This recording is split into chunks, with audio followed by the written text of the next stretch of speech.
gosh, what an absolutely That's massive why we play to all start the play. game. Is he going to get the one shot? He gets the one-hit KO!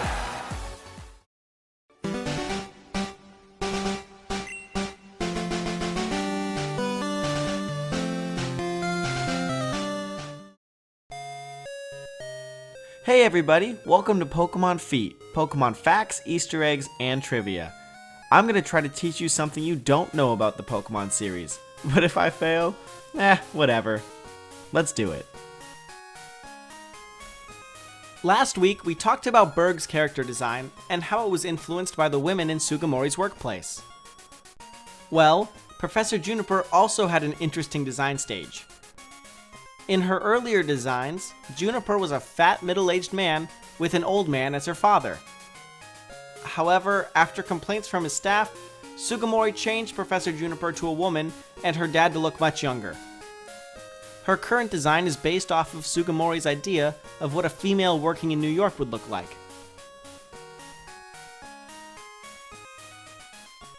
Yes, by now we all know about the Electric Soldier Porygon incident that sent hundreds of kids in Japan to the hospital for seizures due to the rapidly flashing lights in the episode.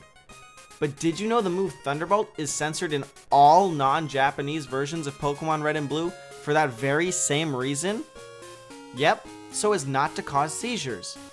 Here, I'll show you, but please, if you're prone to seizures or in a dark room, be careful.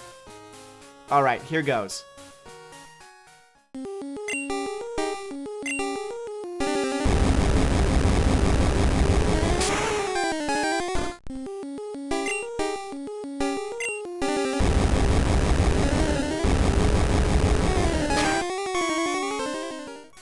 Can you believe they left that in the Japanese version? Oh my god.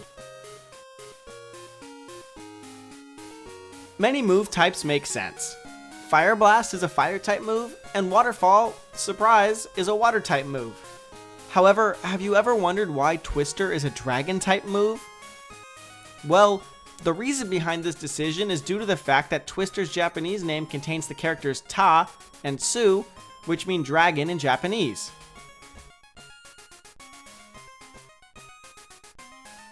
Ah, the SS Anne. That boat in Generation 1 where you give a man a back rub. You can also only board it once, since once you leave the boat, your path is blocked by a sailor for the rest of the game. Or is it? In fact, it's actually possible to re-enter the SS Anne after it is left in the first generation games by abusing a glitch which involves surfing over the sailor guarding the entrance. Lorelei is a red-haired woman who specializes in Ice-type Pokemon and is a member of the Kanto Elite Four. She actually has appeared in the anime before in an episode called The Mandarin Island Mismatch. However, in this episode, there's something very strange about her. In fact, Lorelei's name was changed to Prima. Prima! Ah! Prima is really here? Why would they do that? Well, according to 4Kids, this change was made so that the dubbers could fit her name with the correct amount of syllables. The English name Lorelei is 3 syllables, while the Japanese name for her is Kana, and thus, only 2. If they tried to fit the word Lorelei in for Kana, it would have been totally off. But then again, why didn't they just call her Kana? The world may never know.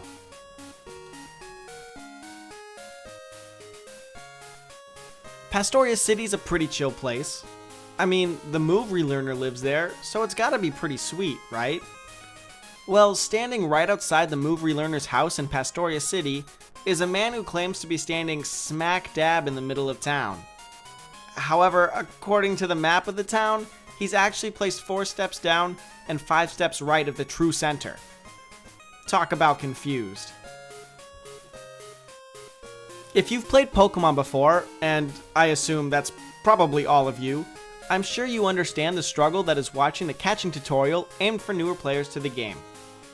Well, while watching Ruby, Sapphire, and Emerald's catching tutorial, featuring the devilishly handsome Wally and his soon-to-be partner in crime Ralts, it's actually possible for Wally's capture tutorial to end with Ralts fainting. However, the game will continue on as if it's been caught anyway, so big freaking whoop! By the way, the probability of this occurring is 1 in 8,574. So the odds are, at least a couple of you here might have seen this happen.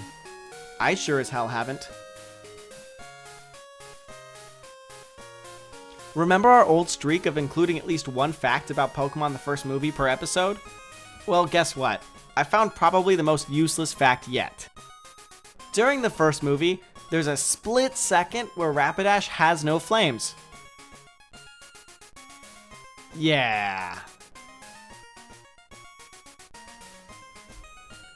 The third gym leader in the Kanto region is Lieutenant Surge, who is known as the Lightning American.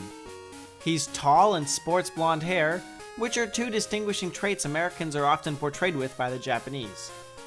That being said, in order to make Lieutenant Surge even more convincingly American, Game Freak decided to make him use several English phrases sprinkled throughout his text, such as the words "What? Got them!" and "Poor little boy."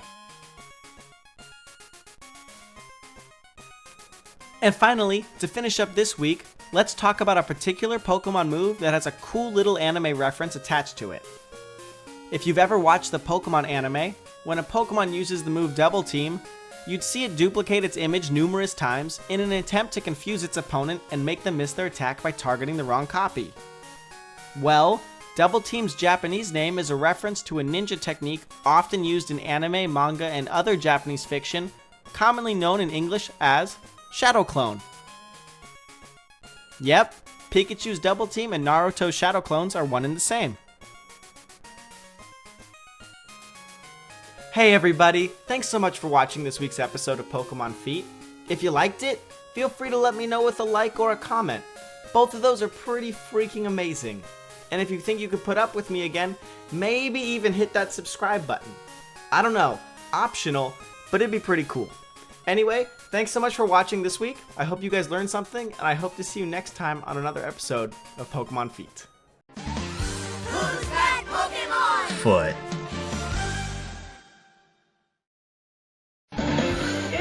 Ducklet. Quack, quack. Foot.